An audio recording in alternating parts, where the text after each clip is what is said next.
Je rappelle que je viens de passer 15 jours à Paris et comme d'habitude, des choses cachées, éliminées par le discours officiel ou au contraire assénées par le bavardage médiatique et la rumeur générale, alors qu'elles ne sont pas vraies, m'ont frappé comme ça au hasard. La première des vérités dont on cache la moitié sur le ton ma pauvre dame, c'est le fait que le prix du mètre carré ne cesse de grimper à Paris à cause de la cupidité des propriétaires qui veulent faire de la location à la semaine, à l'usage des touristes, etc. Ça c'est vrai, mais en luttant seulement contre la mauvaise habitude de placer son argent dans un studio alloué à des Américains pendant une semaine, en faisant faire des contrôles, en mettant à l'amende les propriétaires dissimulateurs, on oublie l'une des principales raisons pour lesquelles le prix des appartements, même et surtout les petits appartements, montent énormément en ce moment, c'est le fait que nous soyons un univers désormais mondialisé, avec de plus en plus de très riches qui peuvent acheter et louer où ils veulent, et que justement Paris attire toute l'Asie notamment, ou l'Amérique latine, pour les mêmes raisons que New York. Par exemple, un riche chinois ou argentin, et les Chinois ils sont 100 millions de millionnaires, va vouloir envoyer sa fille dans une école d'art, par exemple, ou en stage quelque part, et il aura tendance à acheter, quitte à relouer lui-même à des amis chinois. Donc vous multipliez ça par le nombre de riches dans le monde, et dans le monde émergent, alors qu'il n'y a qu'un seul Paris, et vous comprenez la raison principale pour laquelle Zézette, 58 ans, et son mari Roger, 62, nés à Paris de parents et de grands-parents parisiens, et qui parlent encore comme Arletty en disant « Non mais sans blague, c'est-il pas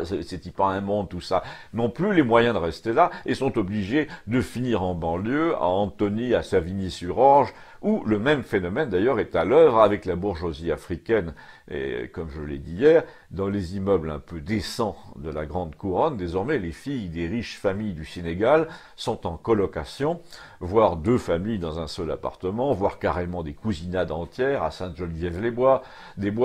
à Ris-Orangis, etc. Et donc Zézette et René, qui ne peuvent pas suivre financièrement, vont finir bientôt à Romorantin, Provins ou Orléans, où ils ne connaissent personne. Deuxième sujet, à propos duquel il faut se méfier un peu du discours « Où va-t-on, ma bonne dame ?», c'est le téléphone portable et les écrans qui, soi-disant, asservissent les gens qui sont devenus des zombies, etc. Alors je ne nie pas que dans le métro parisien, 80% des gens lisent leur écran, debout, assis, en attendant la rame, etc. Mais si je me souviens bien, il y a 50 ans, dans le même métro, les gens, à 80%, lisaient un livre, ou le François de la veille, ou le journal Le Monde, ou un polycopier de l'université, et la presse ne parlait pas pour autant de zombies accros aux Parisiens libérés, que je sache. Le fait est que la plupart des gens qui regardent leur écran lisent en fait la presse ou leur courrier, ou jouent au sudoku électronique, et honnêtement, je ne vois pas très bien la différence entre ça et acheter un fascicule de mots fléchés au kiosque de la station de métro pour remplir des grilles entre Concorde et Château de Vincennes. Alors, il y a quand même une différence, c'est qu'on ne s'entend plus pendant qu'on les remplit, parce que depuis 50 ans, le métro lui-même a beau être devenu beaucoup plus silencieux, puisqu'il roule sur pneus,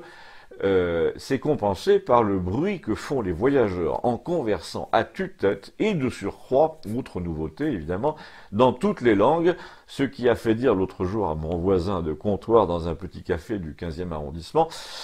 quand je pense qu'on nous a emmerdés en classe en Bretagne quand j'avais 10 ans parce qu'on ne devait pas parler breton en public, j'avais pas compris qu'en fait il fallait se mettre au Wolof. On nous l'a pas dit à l'époque, hein, t'es bien d'accord, m'a-t-il dit. Oui, en effet, je suis bien d'accord, personne ne nous a demandé notre avis.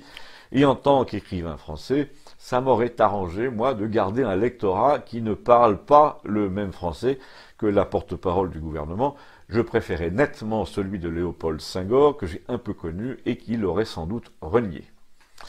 Abonnez-vous, merci.